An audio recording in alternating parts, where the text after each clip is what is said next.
আপনারা কি জানেন এই ফ্রিডম অ্যাট মিডনাইট আমরা কেন চালু করেছি?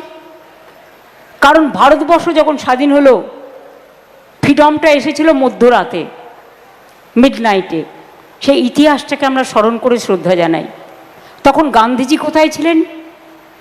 গান্ধীজি কিন্তু তখন দেশ স্বাধীন হবার পরে ওই অনুষ্ঠানে যায়নি।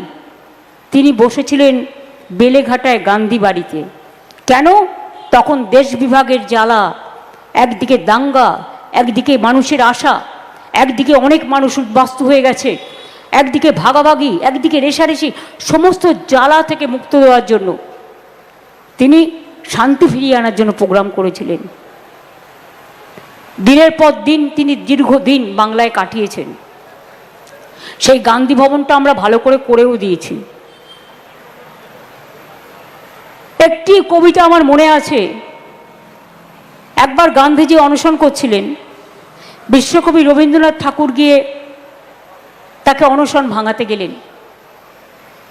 তখন গান্ধীজি তাকে একটি গান গাইতে বললেন।